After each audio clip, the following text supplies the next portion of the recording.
Hello everyone, my name is Alganar and welcome to this three-part series on progressing Silken Court. Uh, right, yeah, we're not doing that. Sup boys. So, this is only going to be maybe a two-parter. I might do phases 2 and 3 together, but like 1, don't have the time to do. Well, the P2 and P3 shit tonight, or today, in advance of tonight, and 2, I actually kind of think it's better to just have something that's focused in on the start, on like as we're getting started on P1 anyway. Just sort of, if I gave you a big long video, there'd be a bunch of shit that didn't sink in, right? Like progging the boss step by step, may as well give you the shit step by step as well. Um, so some of this is going to be a bit of a repeat, but there's no harm in sort of securing the knowledge we have or reaffirming it. So on pull, oh yeah, and shout out to Tal for actually being the one who went through and finally cleaned this thing up for me. So on pull, we're very familiar with what we're doing, right? The red team, you're gonna shift straight into the red zone, grab your shit, and then just vibe. Blue, we're sort of pulling somewhere around my mouse here, ripping through a gateway that'll sort of get us through the blue zone from the Skyn boss, to then get our debuff and be good.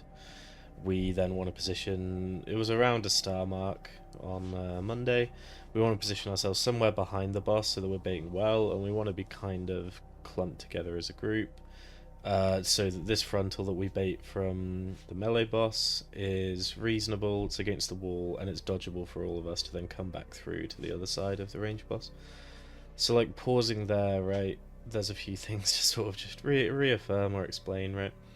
One of the like broad principles of the boss in general is going to be if you're on a color team, unless there's something that's specifically telling you to spread. So for example, whenever we know we're about to drop orbs being the main thing, but also some things like venomous rain, we want to be trying to stay as tightly stacked as we can, and even in phase 2 where we'll end up splitting left and right in groups and whatever, we don't want to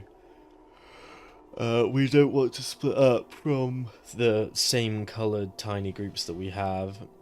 Unless you've got a reason to spread, this boss really values pixel stacking just for sort of hygiene and making sure that we're minimising the risk of people crashing into each other.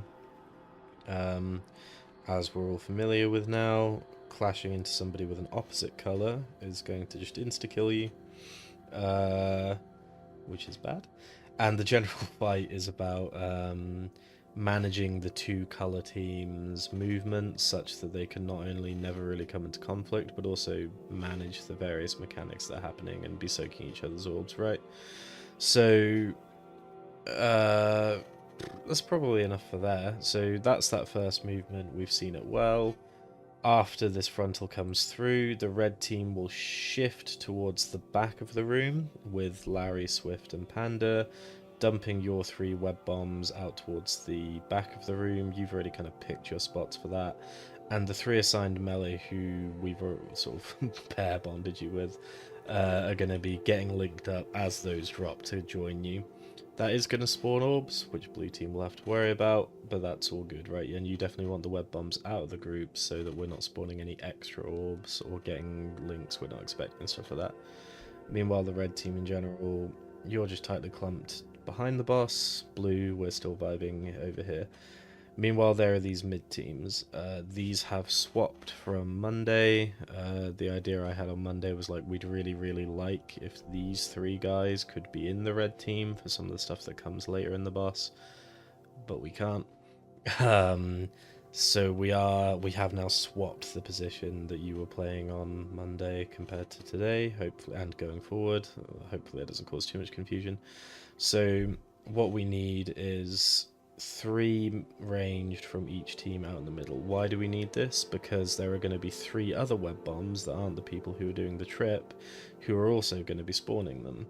They are guaranteed to get it always because we only have 6 ranged red players. So that we can just reliably always have them out here. but we also need to have 3 blue players who are ready to take their orbs when their web bombs come out.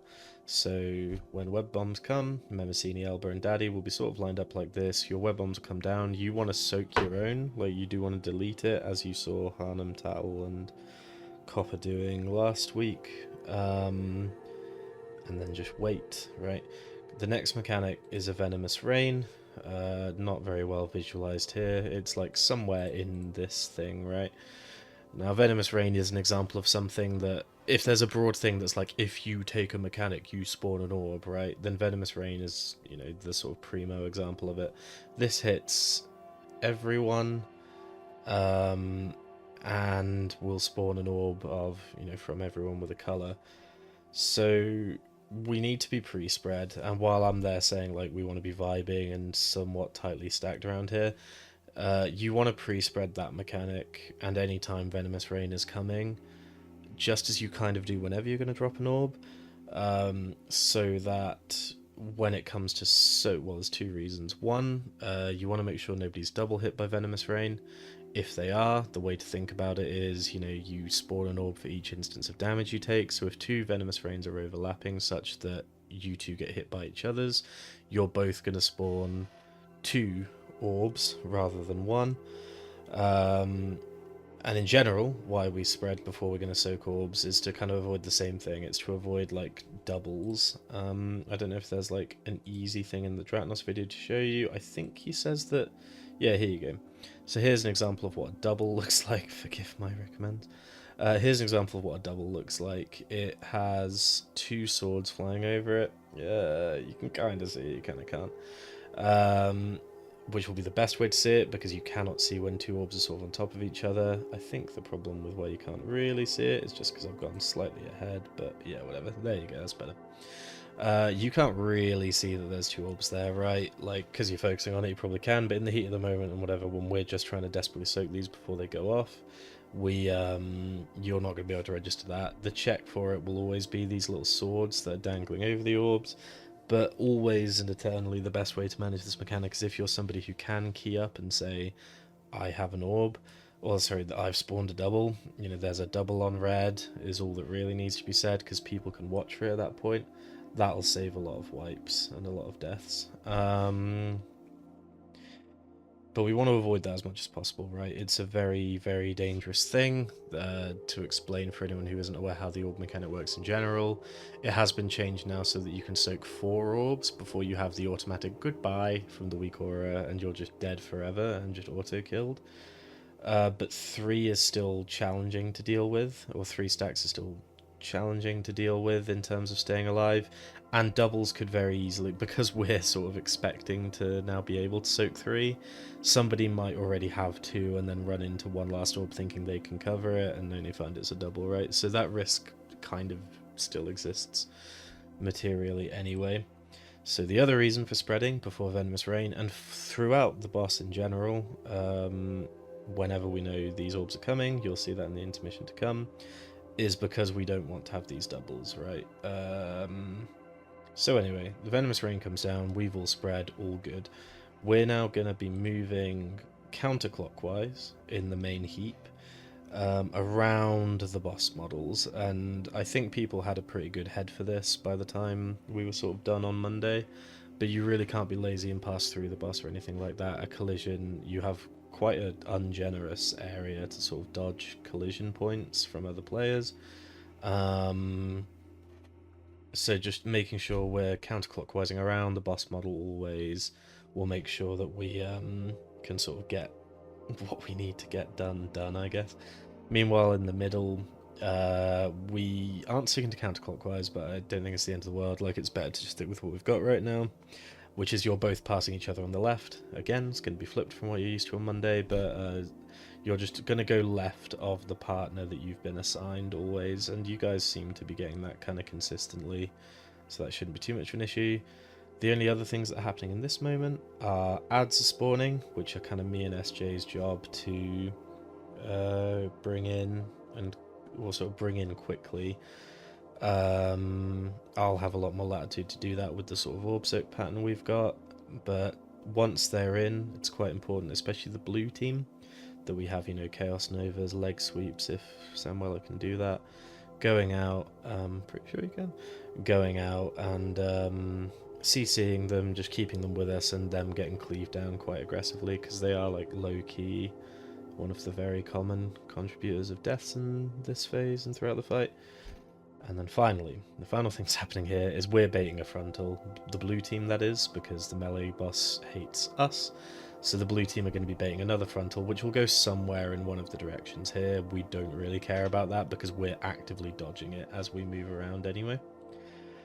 To then get to this point, which is a display of the orbs that you're responsible for.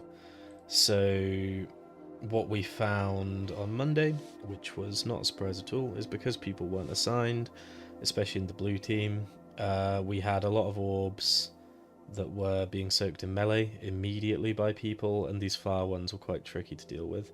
That's my fault for not doing the pre-assignments before, right? But now we need to make sure that we are at a minimum sticking to the assigns we've got, right? So what that means is, like Incessant and Andre, who have a high amount of movement, you're getting around safely the boss and then power bombing it over to your orbs to make sure you get them, and then you're looking out for if there's anything else to be soaked. Similar for Aloyn, who doesn't actively have the melee boss at that moment. You know, you're getting to your orbs, then looking elsewhere to see what else might want to be covered. Similar for the rest of you guys there. The middle guys, you seem to have it on lock, and I didn't really see what was going on for you, you red team over here, but you've got to make sure that you stick to the assigns you've got.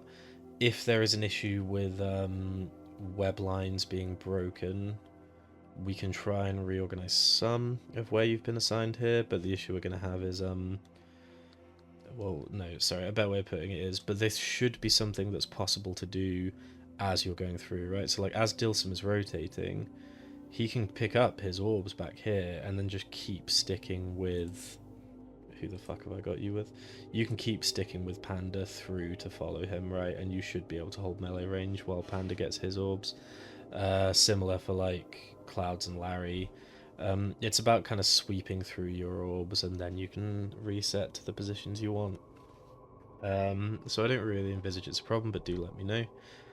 What's next? Well, now the middle blue guys will just sort of vibe out of the group, whereas the middle red guys will try and rejoin the stack. The reasons you want to do that are basically because you're going to be moving with the stack soon anyway, basically, or we just kind of want you out of the way.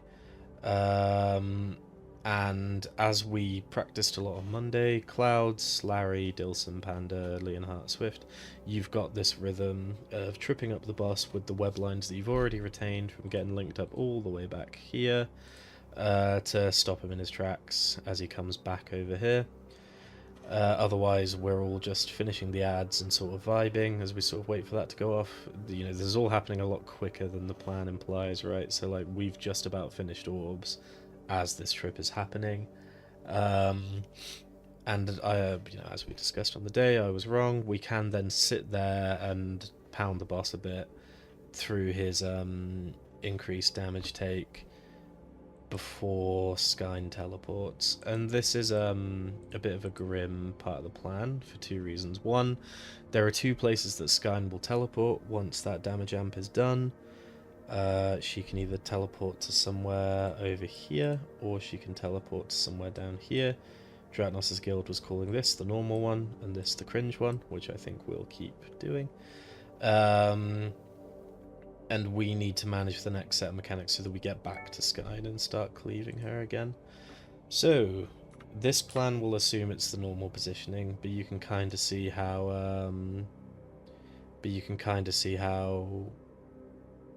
it doesn't really... you can see how the plan might be mirrored for both. The basic principles we're working with here are that blue now want to sequester themselves into a corner, and we want red to have a good amount of space. So in this area, that's going to look exactly like this, right? If we were somewhere up here, you can see how blue would be somewhere in the corner up here, and red would be out with their backs here. The reason for this is just so that, again, the people that need to get linked for the coming charge can place their web bombs in a good line spread towards the back with no risk of sort of conflicting with the rest of the red group. and that we're not, in making that spread happen, having to make orbs or like the coming color bombs either be too tightly condensed or too spread. The only other thing happening here is 3 immunes from the blue team, so Bish, shut up teams. 3 immunes from the blue team, so Bish, Tattle, and Harnum. You're going to come out to just the very back of the blue team, and you're going to use Divine Shield or Ice Block as the Venomous Rain is coming here, because it's I should have said at the start, it's a mirrored set of mechanics what we've already seen, or a complete repeat. You're going to immune through these just so that you don't create unsoakable orbs. You just go out, immune, let the rain happen, and then come back in. That way red doesn't have to worry about your shit. Meanwhile, the 3 red range that were playing the mid, you're just going to get your web bombs towards the middle of the room, so it would be along here if you're in this position, and just along here if you are in the cringe position. So soak away your web bomb, and otherwise vibe. The only other thing is copper. Sorry, you're just sort of vibing out here. You're such an icon.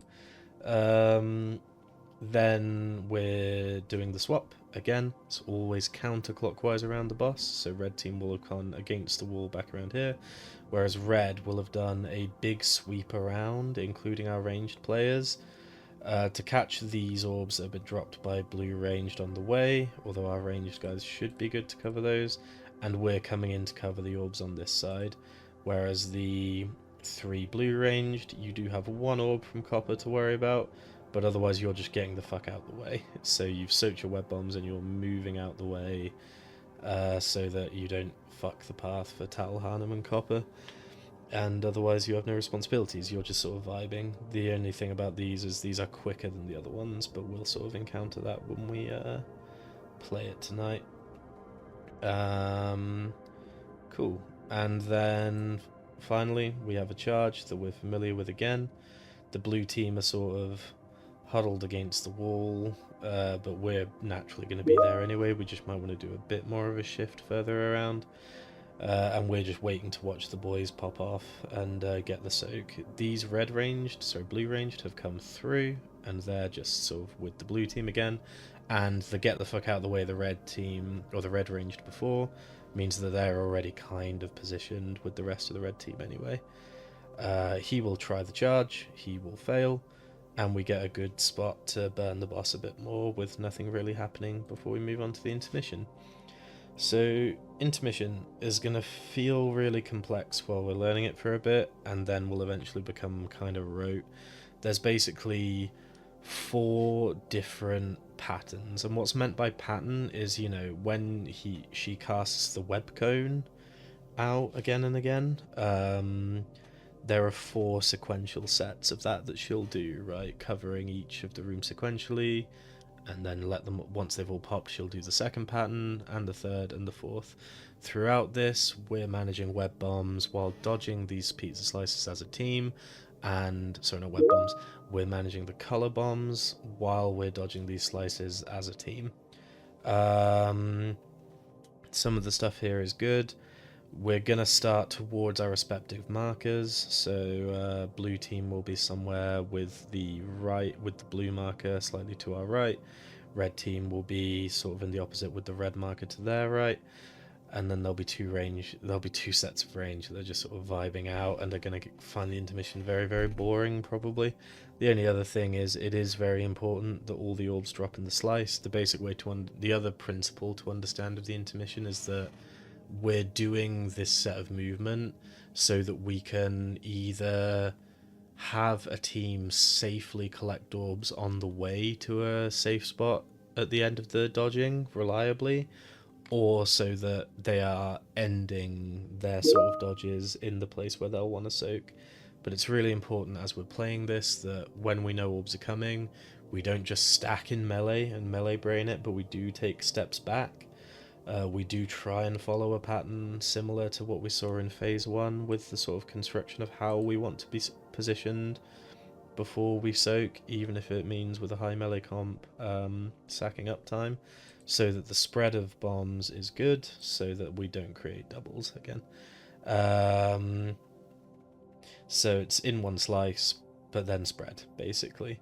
So what does that look like? Well, the Dratnos video is actually going to be better than me yapping here, but I can sort of explain the basic principles, and then I'll send a timestamp of Dratnos's run through of the intermission as well, because it's the exact same, and it's a lot more visual, right? You can sort of see the logic behind what he's doing. The only other unfortunate thing about the intermission is it can't be repeated. It's going to be something where we go clockwise once, and then counterclockwise a bunch of other times, which is cringe, but you can't do anything about it, right? So what are we doing here? So Daddy and Copper, you are a red and a blue range respectively. You're just going to orient yourselves on the side of one slice, on either side, or either side of a line between slices, I guess you'd say. And you're just going to be a pair that is dodging the mechanics as they come, however you like, and making sure that you soak each other's orbs. That's it. You guys just get to vibe out there, and it's the same for Tattle and Elba. You guys are just like quite free to do this shit how you want. Don't run into each other. I'd imagine that I will hear you talking about the system you're going to use to sort of make dodging past each other resilient. It's kind of up to you to create how you want. Meanwhile, for the rest of us, we're going clockwise in this set. So we're going to spawn our orbs at the slice that we've started in, and then we're just going to head clockwise around till we meet the other team. Following that, there's going to be a... So as you can see here, we've ended... The blue team should end here, whereas the red team should end here.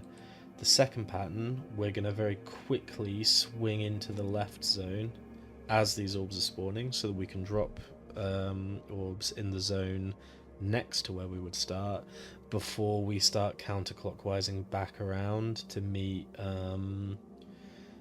where the other team's orbs were. Again, the range, they're just vibing out there. In this little left push here, it's very important that we try and get as far as we can, basically just to make it as easy as possible for the other team to soak the orbs. This sort of construct here, in terms of ideal positioning, is not kidding. So like if Incessant, Samwell, or Anoint are capable of dumping theirs at the very left of the slice that they've just rushed into, that's ideal. And then again, we just counterclockwise around till we meet the other team's soaks, also till we meet the other team's orbs, and then we're vibing. For the third pattern, it's the same. We just sort of drop... Well, sorry, it's not the same. We are now dropping them just in the set that we have spawned in, and then we're counterclockwising around. And the only difference here is that we need to soak orbs quickly before we get to our safe spot. So we don't have the sort of... What we're working against here is some time pressure of the cone just going off. We need to have these orbs soaked and make it through to safety before number 4 detonates under us. So again, thinking about this pattern of like soaking responsibilities that you have in mind is going to save us a lot of wipes. And then also just people still being judicious about making sure we do sweep these up well. And then finally, we've ended in this slice here, remember? We soaked here on the way through, but we've ended here, and we just counterclockwise through.